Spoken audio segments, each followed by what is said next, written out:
Okay, the link has been dispersed. So now the quiet part of the session is over for today. I will start talking. It is Saturday and it's cloudy and rainy outside, which means I have an excuse to wear my glitch hoodie. Look at this. Look at this. Look at this great hoodie look that I have going on. Really, this should have been the thumbnail. But my Saturday has been very nice so far.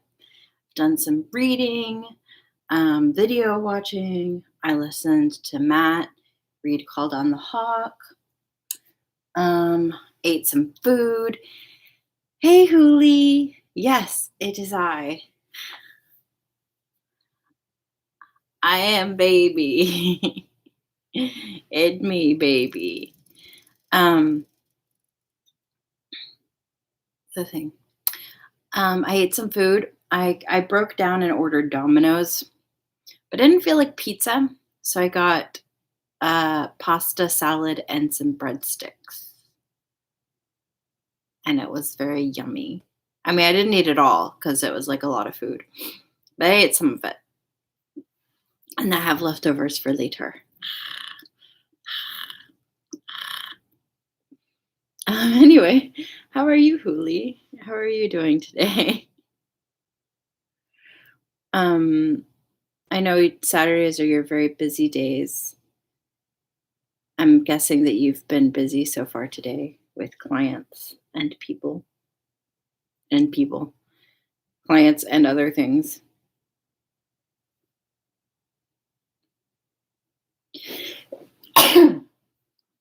Ooh, I have a sneezy. Just a little sneezy. You accidentally came in with your work account again. Oops. It happens. It happens, you know.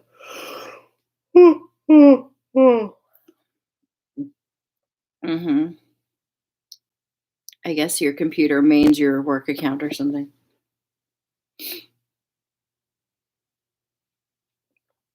I think after I get done with this live show, I'm going to make myself another cup of coffee. I just really need a hot beverage, and I love coffee. You're having a good day? I'm so glad to hear that, Huli.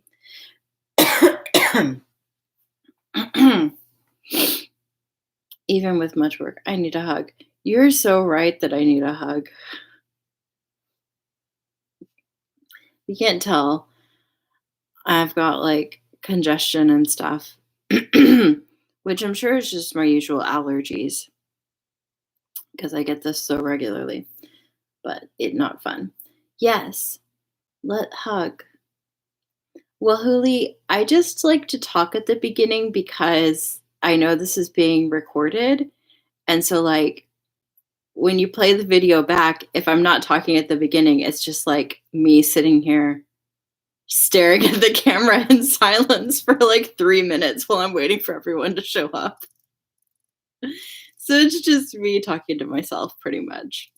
And to you in the future when you listen back to the video, if you choose to do so. Yeah, so far it seems like it's just us. Good, Huli, good. Did you enjoy that part of the video? Did it add a little extra flavor?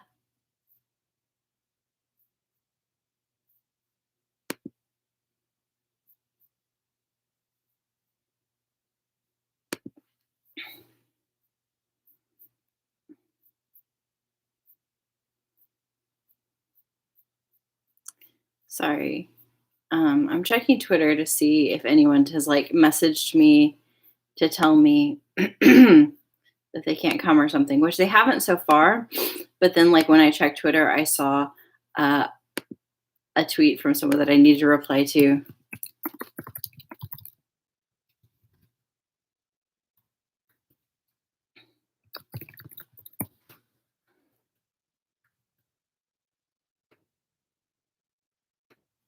Okay, cool. We're good. We're good.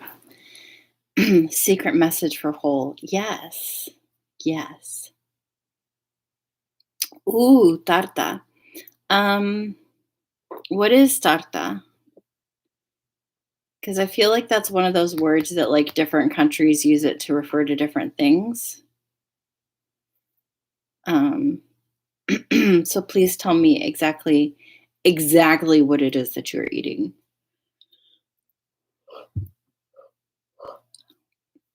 Mm.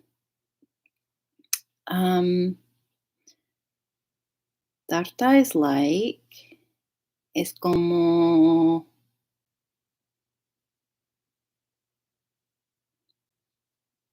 same thing as empanada, but big and round. Oh, so it's like some sort of bread or pastry with filling and big and round.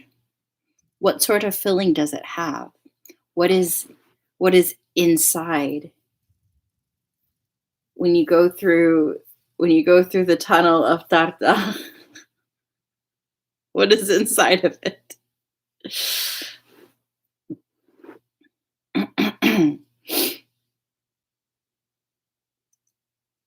um, this one is spinach and egg and cheese. Oh, that sounds really good, Huli. That sounds very good. Um, so I'll tell you a little bit about what I read today, onion, etc., etc. I finished reading. Hold on, let me grab my Dolgenes because that's what I've been reading mostly for the most part.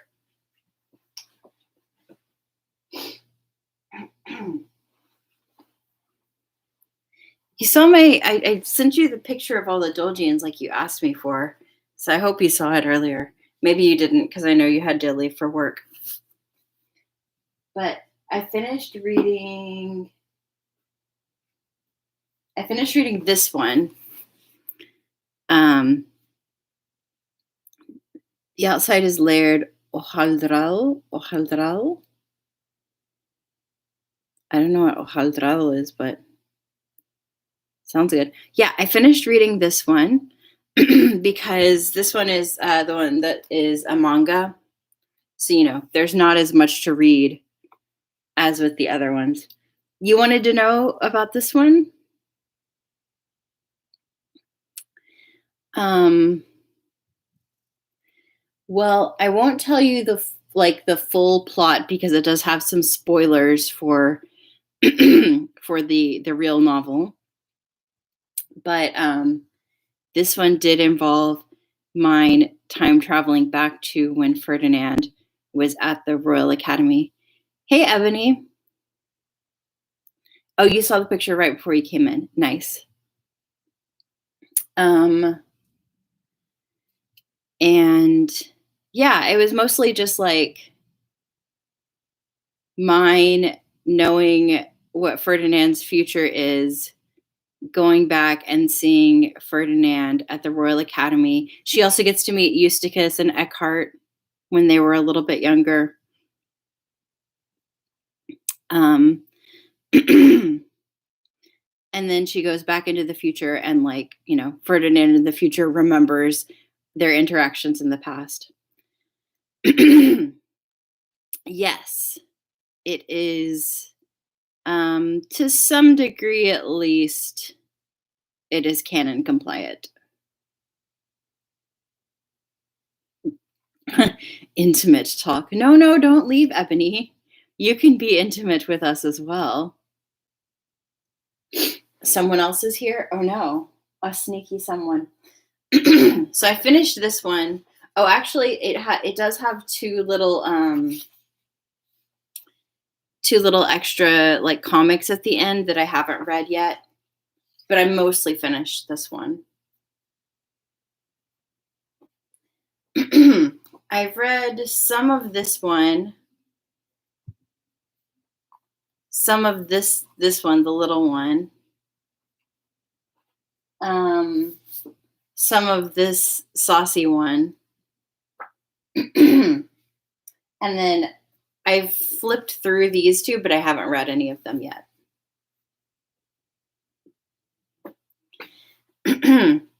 They're so pretty.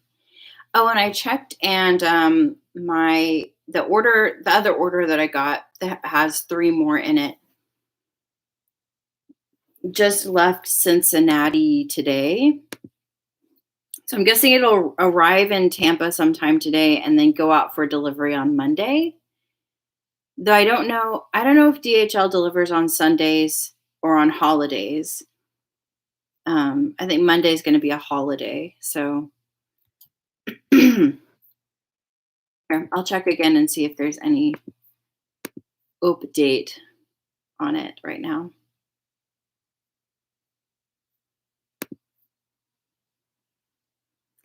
Yeah, it just says that at 7:50 AM, it left the facility in Cincinnati.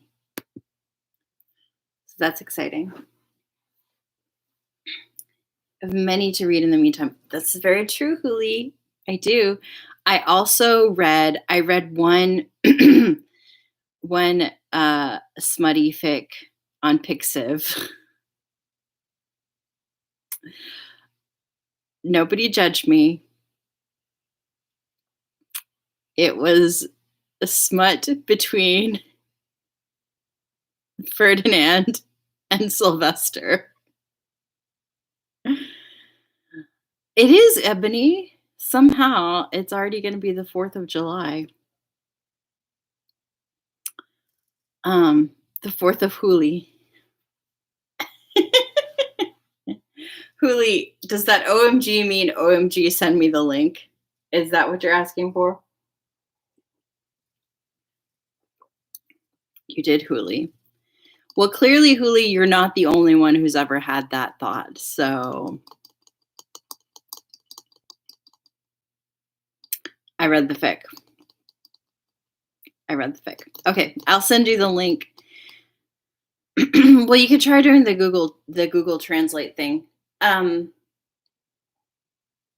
Like, Huli, does your browser not, like, do you not have Google Chrome where, like, you can have it translate the entire web page for you? Do you not have that option in your Google Chrome? It is not spoilery at all. Not in the least. So I can send it to you. Okay. I will send you the link, Huli. Well, yesterday I was doing a rereading of The Lord of Winter Hunt for Huli. So I think I should get back to that.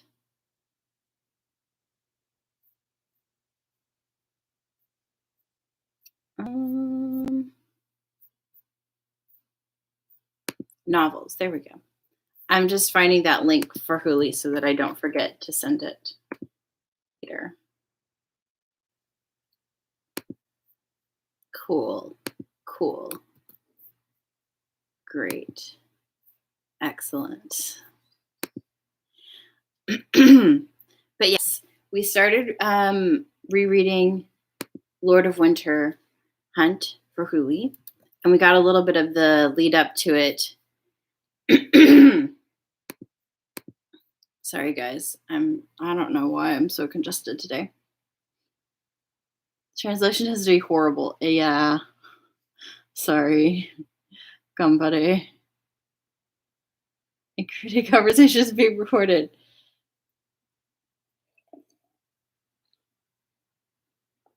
This is true. Only certain people. I mean, I've been deleting the tweets. Like, you can't go back and find the links to these on my Twitter. They only exist in our DMs and in the playlist that Huli made now, I guess, as well. But yes, we got some of the lead up to the Lord of Winter Hunt.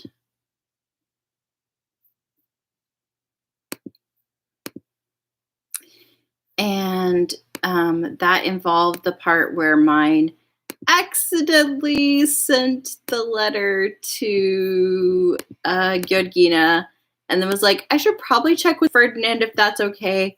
But mine did not give Ferdinand enough information about the situation. and Ferdinand did not ask enough questions to get the details of the situation. So that's all set up to, come tumbling down in the future. I deleted it. Well, I don't want like random people to find it because, like, since I have Ascendance of the Bookworm in the title of the stream, like anyone searching for Ascendance of a Bookworm content could potentially come across the links. So I don't want just like random people finding it and watching it, since I tend to just, ramble about my personal life here a lot too. Yes, that Damocles sword. But also, I noticed, how I was telling you guys that I found somebody who was recording, like making their own audiobook version of the Ascendance of a Bookworm series. Well, I found them again on Twitter, and they were like, yeah, my channel got taken down for copyright for Ascendance of a Bookworm. So I was like, oh, I should probably make sure that like these videos aren't easily findable, just in case, they get content ID'd or something. Well, not content ID'd, because it doesn't work that way with books. But like, if the company is searching for people who've posted readings of the title, I don't want them to find my videos. Now this is an exclusive club. Yes, Ebony, though, like I said, I do plan to eventually set up YouNow to be able to simulcast to my YouTube channel to save the streams. I'm a big procrastinator. It's so cool how the story is always bringing past plot points back, because this letter is also referenced in the Starbinding chapter I heard yesterday. Yes, Hooli. Yes. That makes total sense, Rhys.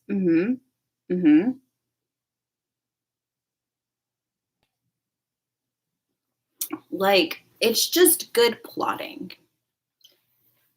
Kazuki-sensei just has a real firm grasp on what this story is, where it's going, and how all of the elements fit together. That is why we stand. So let's see. We left off where they had just left the temple and arrived at the castle, and Mine dropped off all of her non-knight people, which is basically just Ella and Rosina. And now she's heading with Ferdinand and her guard knights, Samuel and Brigitte, to the training grounds to meet up with the rest of the knights for the hunt. It seems that the knights have already arrived, so we shall be heading straight to the primary training grounds, Brigitte said, following Ferdinand's signals. There were many training grounds being used by the Knights Order, and each one was sizable, which made sense given that they had to practice fighting on high beasts. It was impossible for me to distinguish them from one another, however, since they were all as white as the snow blasting through the air.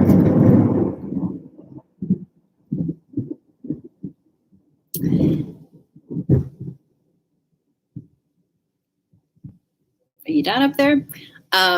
Setting the perfect ambiance for them, flying out on the hunt in the middle of a giant storm. Though theirs is a snowstorm and mine is a rainstorm. Yes, excellent timing.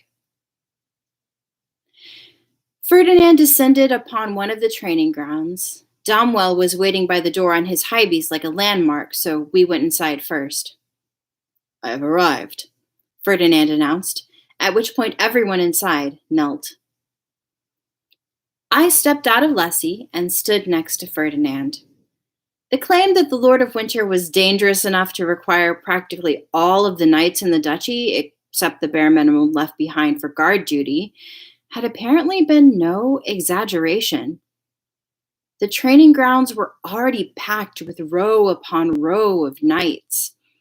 I'd heard that there were 50 stationed within the city of Ehrenfest at any given time, but since we'd sent a duchy-wide message, there were now about 250 gathered here. I'm like, now, you can put this in a small window. Convenient. Yes, bowing down to Ferdinand.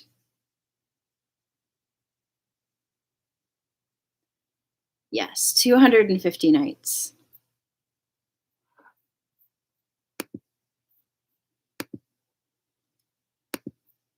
The Lord of Winter has appeared once again.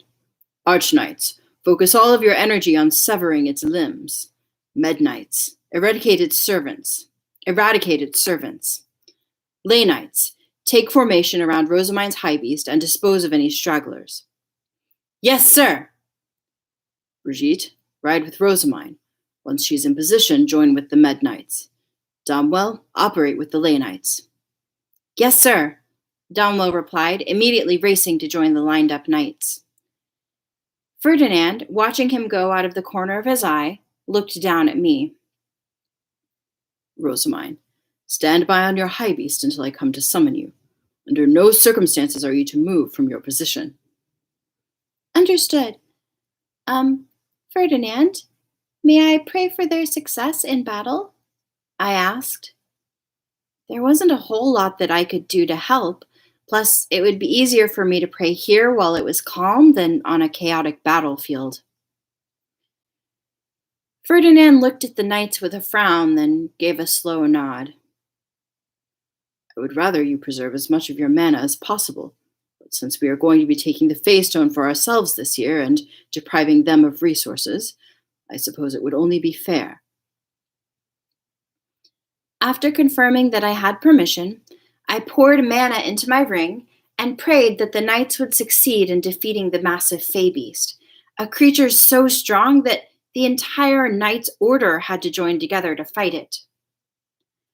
O God of War Angrif, of the God of Fire Leidenschaft's exalted 12, I pray that you grant them your divine protection. Blue light soared up into the air from my ring before raining down upon all the knights. It used more mana than I'd expected since there were simply so many present. All knights, prepare, Ferdinand declared. Well, Huli, I think normally they would sell it and divide the spoils among the knights according to who contributed the most to bringing it down.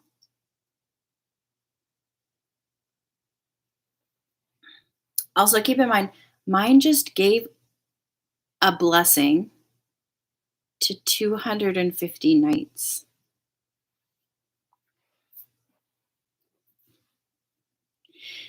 The kneeling knights stood up sharply and began readying their high beasts, and I moved to get mine. And as I moved to get mine, Ferdinand called out to me. Rosamine, that prayer required a considerable amount of mana, did it not? Drink this before the battle begins.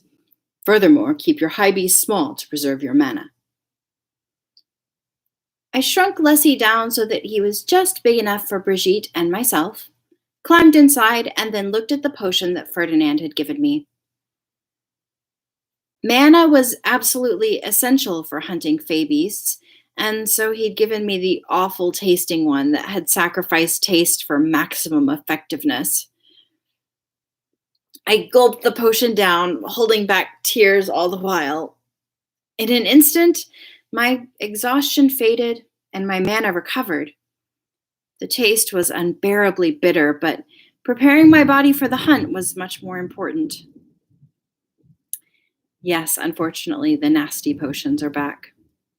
Now, move out, Ferdinand declared. Karstedt and the Archknights were the first to leave, with Ferdinand taking the lead as their vanguard. The Med Knights followed close behind, while I joined them in the middle. The Knights of the Order could sense powerful mana radiating from the north, and thus approached it together. We were racing our high beast toward the source, pushing forward as if taking on the violent blizzard itself. At times I could hear the clatter of armor as nearby knights turned to look my way. I could guess that they were just trying to get a peek at Lessie, but the noise that their helmets made spooked me every time. The closer we got to the powerful mana, the stronger the blizzard became. Eventually, a massive shadow could be seen in the midst of the swirling snow, at which point Ferdinand immediately ordered me to stop. Rosamine, stay here. Grip your spear and be prepared to jump out at any moment. Ferdinand said. Upon hearing that, Brigitte leapt out of my panda bus and formed her own high beast in mid-air, nimbly landing upon it. As she flew to join the other Med Knights, Ferdinand whipped his blue cape and joined the line of Arch Knights, while the Lay Knights gathered around me.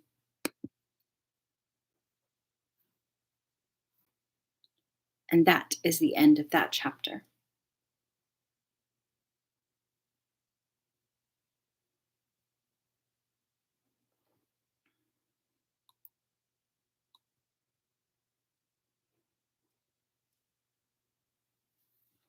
Well, I guess I should just go ahead and move on to the next chapter as well. Ferdinand never sacrificing being cool. Sylvester is not a knight. So at the academy, you have to choose at least one course to complete, and all children of an archduke have to complete the archduke candidate course just by default. So, if you're an archduke candidate, you don't necessarily have to train in any of the other courses. And as far as I know, Sylvester didn't train in any course other than the archduke candidate course. Now, that being said, he probably did at least train with the knights, and get good at fighting, just because, in his position, it's better for him to be able to defend himself rather than only be protected by other people. Plus, an archduke is in some cases a military leader, so it is important for him to know how to fight, but he isn't technically a knight. Yeah, he knows the sword dance. You're right, Ebony. You're very right. Which, I mean, sorry. I think that could indicate that he did take the knight course. But as far as we know, he didn't.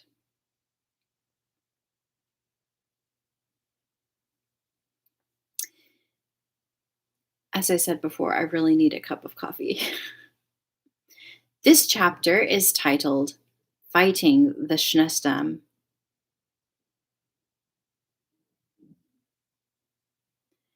The wall of lay knights guarded me from all sides as I stayed high up in the air, sheltering inside Lessie. I squinted and tried looking up amid the storm, but the pure white snow was beating against my panda bus and making it impossible to see. It was so bad that even the dark golden capes of nearby knights were nearly entirely obscured from my vision. Sexy Sylvester Knight. That would be quite a sight to behold, Hooli. Through the snow, one of the knights approached on their high beast. Lady Rosamine, it's me, Damwell. I have orders from Lord Ferdinand. May I come inside? I made a door appear on Lessie's passenger side for Damwell to climb through. He walked along his own high beast wing and into my panda bus, sat down, and then returned his high beast to its stone form. What did Ferdinand say? I asked. While averting his gaze, Damwell informed me that Ferdinand had instructed him to stick with me, since he was uneasy leaving me on my own. Damwell was being rather roundabout, but I could imagine exactly what Ferdinand had told him. It was probably something like, Do not let Rosamine do anything until I arrive to get her. Keep a close eye on her so that she does not cause any problems whatsoever. It seemed that he didn't trust me in the least. In particular, he instructed me to do whatever it takes to preserve your mana, Damwell said. He mentioned that you have a tendency to prioritize emotions and pray without thinking when problems arise, which won't be acceptable here. Grr, I groaned. Ferdinand could read me like a book now. I couldn't even argue with that assessment since he was completely right. As I grumbled to myself, Damwell furrowed his brow and gave me an almost pitiable look.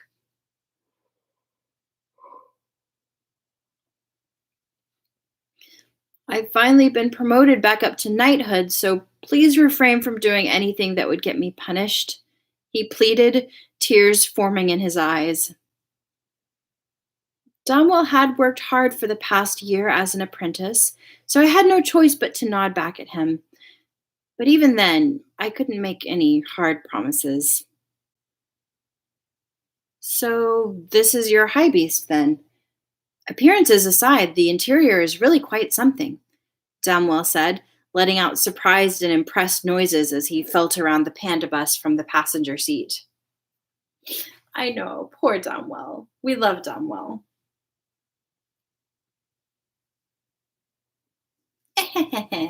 Pretty comfy, isn't it? Very. It's exactly as Brigitte said. I could tell that Brigitte liked Leslie from how relaxed she always seemed in the passenger seat. She was a woman of very few words who rarely expressed her emotions, but I had occasionally happened to catch her ever so slight smiles every now and then. What did Brigitte say? I asked excitedly. Domwell closed his eyes as if digging through his memories. She said that your high beast is very comfortable to ride in, but that she would rather ride on a high beast when in battle so that she would have room to swing her weapon. Hmm, that's true. Knights do need to fight, and Leslie doesn't really accommodate that. But still, why not just reshape the high beast based on your needs? You could have one form for battle and another for travel, I suggested. But according to Damwell, the fact that one needed training and a precise mental image to instantly produce a high beast meant that knights would much rather focus on speed than attempting to balance multiple forms. You can freely change the size of your high beast, Lady Rosamine, but that is not such a simple matter for most, Damwell said. I didn't really get what he meant.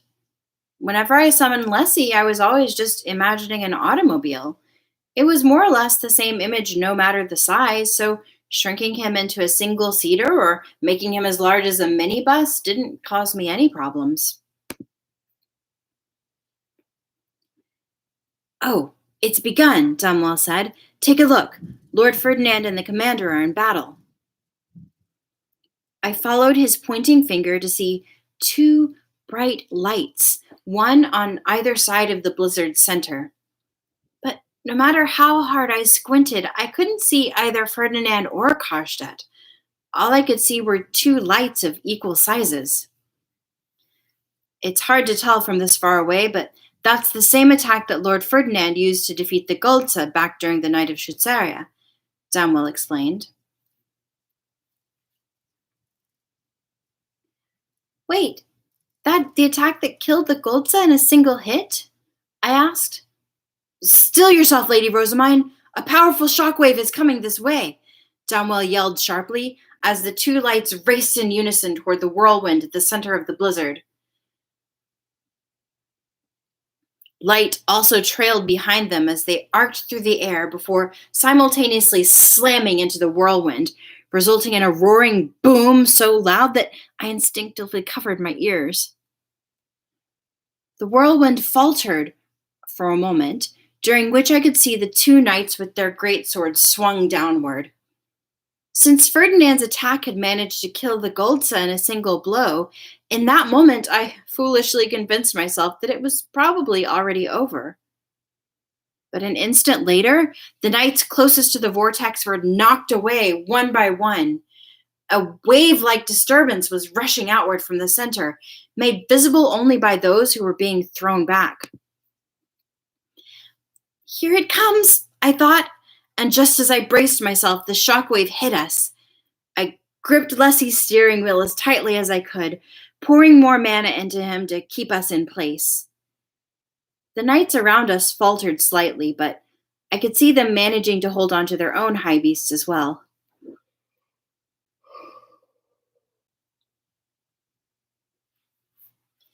We were this far away from the source, and yet it was still enough to nearly knock us out of the air. Just how strong had the blast been at the very center? Once the shockwave had passed, I looked around. Everything had gone silent. The only thing unchanged was the ever present whirlwind of the blizzard. Did we win? I asked. No, the Schneesturm is not that easy of an opponent, Domwell replied, staring into the distance. I heard an earth shaking roar, and the blizzard instantly became more intense. The whirlwind at the center grew to a massive size, turning from a violent vortex to an enormous tornado of destruction. Can we even beat this thing? I wondered, my breath catching in my throat. Snow quickly accumulated into clumps inside the tornado before suddenly being flung out. They appeared to be no larger than regular snowballs from this distance, but in reality, they were just a little bigger than the knights and their high beasts. I squinted to try and get a better view, and on closer examination realized that the white clumps had taken animal forms, which immediately started attacking the knights. Some looked like tigers, other like wolves, and still others like rabbits. They were of various sizes, but they all attacked the knights, who responded in turn. What are those things? I asked. The Lord of Winter's servants, formed from his mana, Domwell replied tersely as he continued to eye them carefully. Sorry. I'm just having a moment. I'll explain to you guys later. Okay. Since the white animals were all being created from the Schneesturm's mana, the tornado was beginning to weaken as more and more were made, slowly revealing the massive Fey beast at its center. So that's the Schneesturm, I murmured. Once the tornado had thinned enough for me to see through it, a Fey beast even larger than the gigantic Goldsa I'd seen on the night of Schutzeria came into view. The Schneesturm looked entirely like a white tiger made of snow. There were black stripes running down the white fur on its massive body, and sharp fangs jutted out of its mouth like spears. Its eyes were like huge rolling orbs that gleamed with a sharp red light, which might have just been a trait shared by all Fey beasts. I know Huli, right? This would be like, I guess, season 4 of the anime.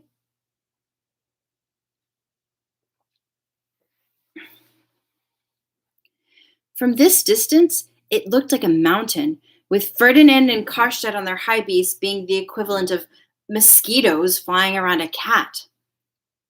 The size difference truly couldn't be overstated. The Schneesturm turned its head, trying to get all of the knights flying around it into its vision. Its movements were much quicker than one would expect of something its size, and when the knights closed in to attack, it swung its paw with impressive speed. With each swipe, a blizzard erupted, and when it roared, more servants were born from the swirling snow.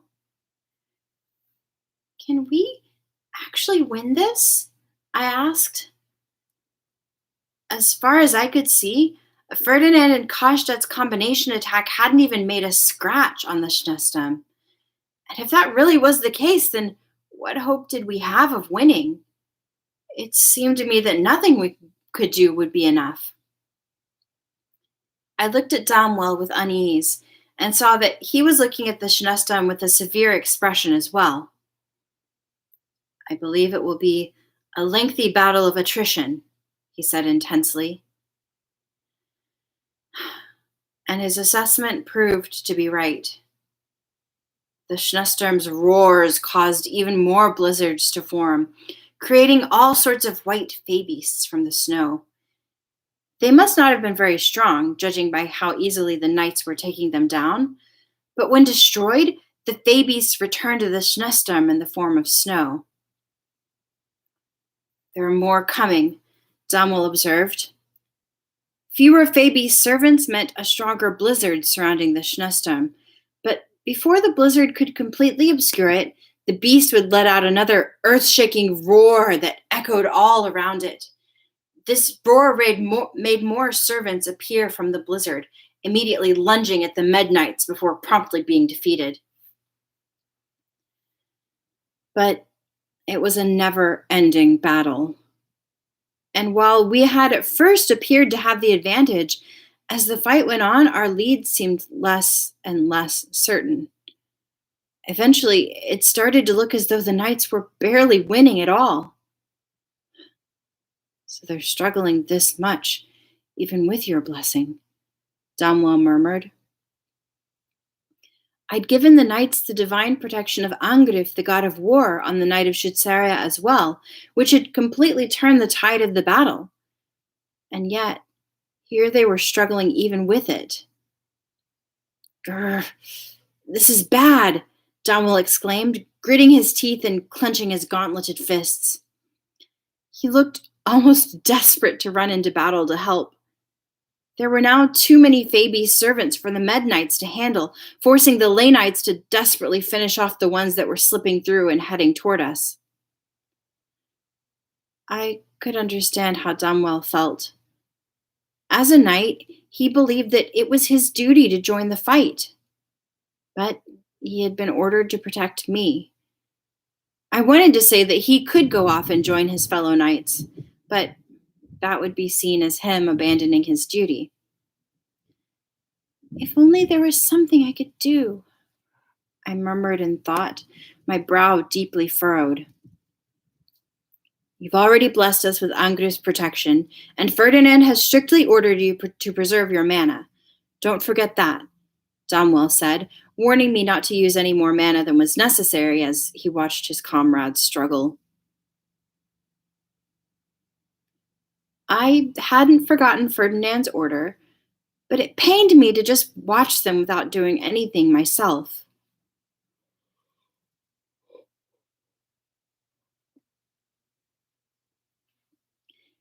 Anxious feelings were burning in my chest, and the fact that it looked as though we were losing made it even worse. The Knight's Order battles the Lord of Winter every year. Schnestorms are particularly fearsome lords, but we've never failed to defeat one, Damwell explained. Of course, the fight would be a long one. It was like we were fighting winter itself. And given that this happened every year, rushing out in a panic would just make me look like an idiot. The Archknights are fighting as well. Your duty is to stay here and preserve your mana, Lady Rosamine. My eyes had been instinctively drawn to the knights fighting closer to us, but while the Med Knights and Ley Knights were fighting the endlessly spawning snow servants, the Archknights were launching direct attacks on the Snow Tiger. I could see several high beasts facing the massive Schnestorm, small lights flashing here and there before racing toward the beast. They didn't seem as powerful as the ones from Ferdinand and Karstedt, but it was probably the same attack. The only problem was that no matter how many times the lights flashed, the Schnestorm didn't falter in the slightest, seeming entirely undamaged and unfazed.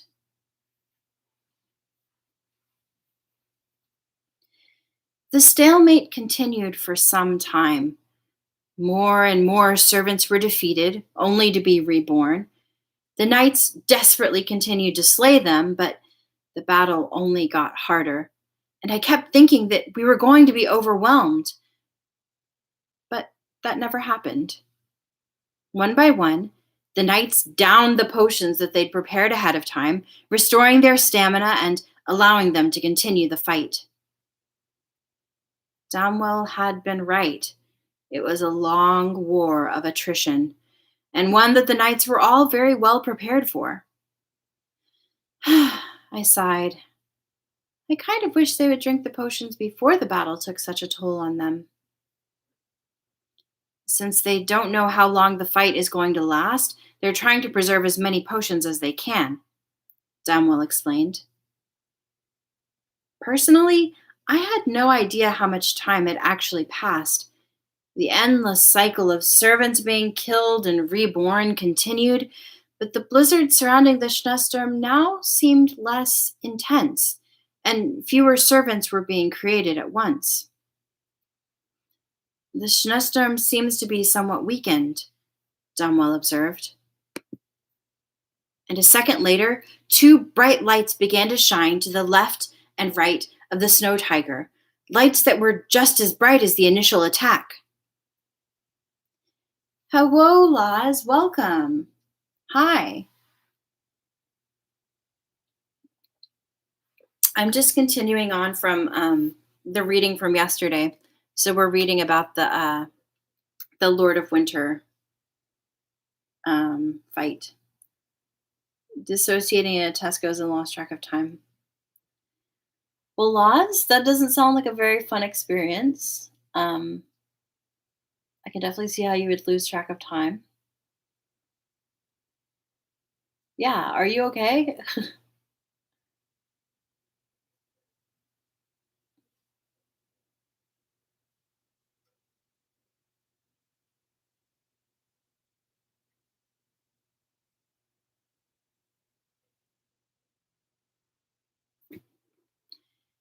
It was a somewhat neutral experience. It happens. Okay. Okay. Well, I'm glad it wasn't like a bad experience and that it was just a neutral experience. And I'm glad that you're here with us now. Thank you for joining us. We're at a very exciting moment. Okay, you have a client in 10 minutes, so you'll stay until he's here. Okay. Yee.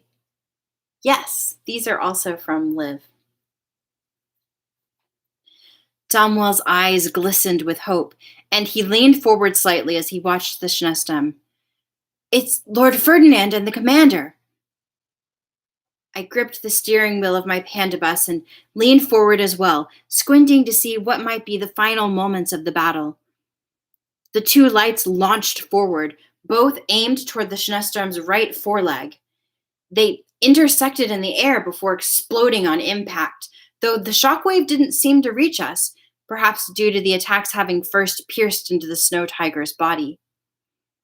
And the two of them must have poured their all into the attacks as the Schnestorm's leg was torn apart and quickly fell to the ground. The surrounding archknights began launching attacks on the other front leg without delay. The focused swarm of blows seemed to be effective, and the Schnestorm let out a deafening roar. It was different from the roar that had given birth to the endless stream of servants, and the snow tiger now appeared to be rampaging while howling with pain and anger. The blizzard around the beast disappeared instantly, as did all of the servants that the knights had been fighting. Did we win? I asked. I don't know, but the blizzard is clearing. No, it's healing.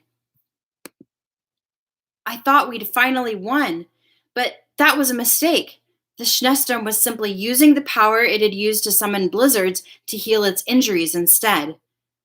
The wounds left from the Archknight's focused attacks on its front left leg started closing up before our eyes. All things considered, it wasn't happening quickly, but at this rate, it wouldn't be long before the leg they'd finally chopped off regenerated completely. I watched the Schnestorm with wide eyes when I noticed a high beast racing toward us at incredible speed. Lady Rosamine, that's Lord Ferdinand, Domwell yelled, climbing out of Leslie and bringing his high beast back out so that he wouldn't be in our way.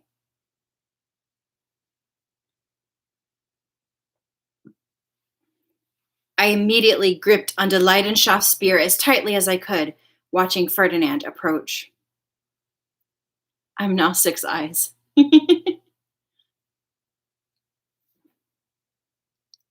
Come, Rosamine, he declared, holding a hand out toward my pandabus. But Leslie was still in the air. I didn't know what he wanted me to do after opening the door, so I just stood there with the spear, uncertain. After a pause, Ferdinand clicked his tongue and whipped out his stapa. He swung it through the air, causing bands of light to shoot out and wrap around me. As I blinked in surprise, trying to process what was going on, I was pulled toward him like a fish on a hook. I bounced through the air, and before I knew it, I was on Ferdinand's high beast. Must you always make things so difficult? He asked. My apologies. I turned Lessie back into a face stone, then rode on Ferdinand's high beast. Fishing the baby, lasso the baby, yes. The lack of a panda bus windshield meant that the freezing air stabbed into my skin as we flew, and it hurt to keep my eyes open while moving so fast.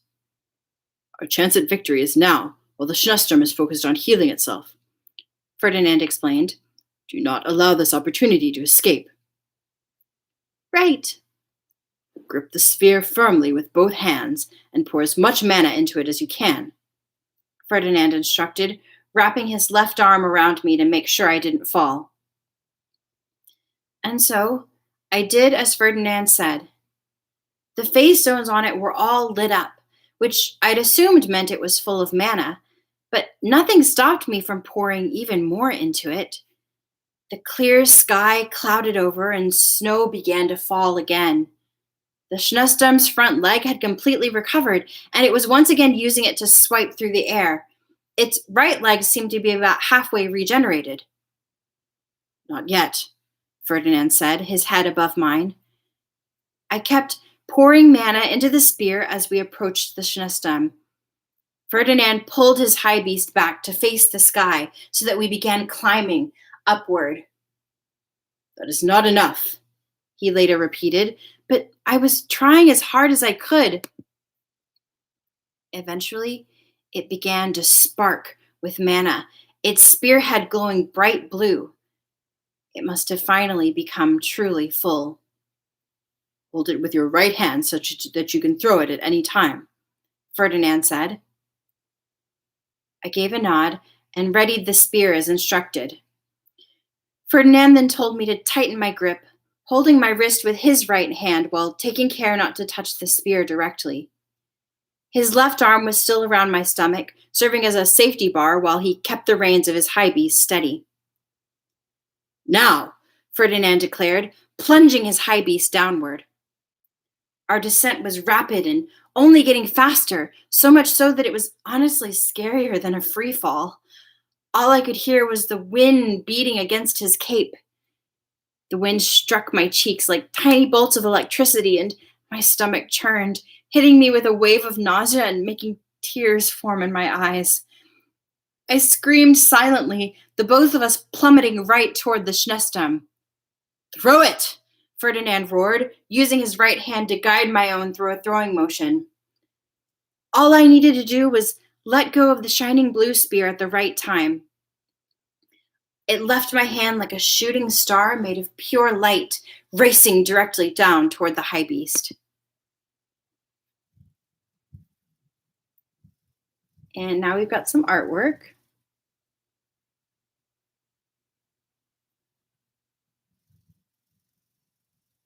Ooh, artwork, yeah. So here we have mine writing with Ferdinand, and you can see he's like holding her arm to help her throw the spear. And then here she is throwing it.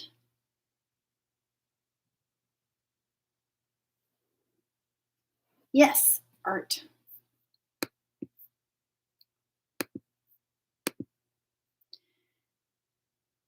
I watched it fall, but Ferdinand wasted no time before pulling his high beast back up. I was immediately hit with the impact of our sudden change in direction, forcing a grunt out of my body. An instant later, the earth exploded, and an enormous shockwave hit us from below.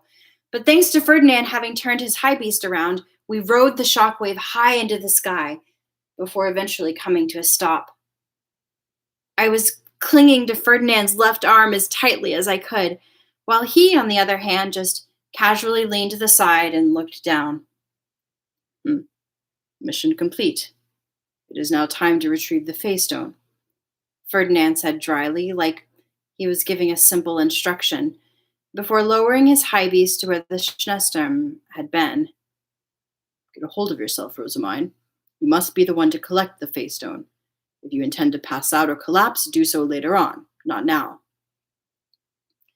Don't be so unreasonable, I wanted to say, but instead I just let out a loud huff.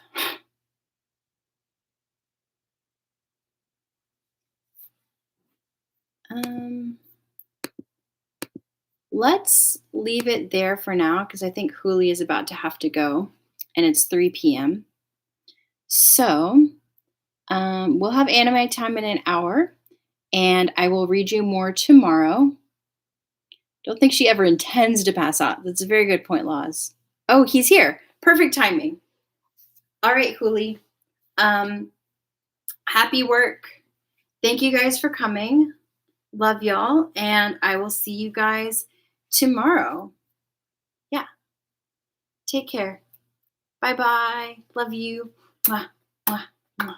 Bye, guys. Bye bye.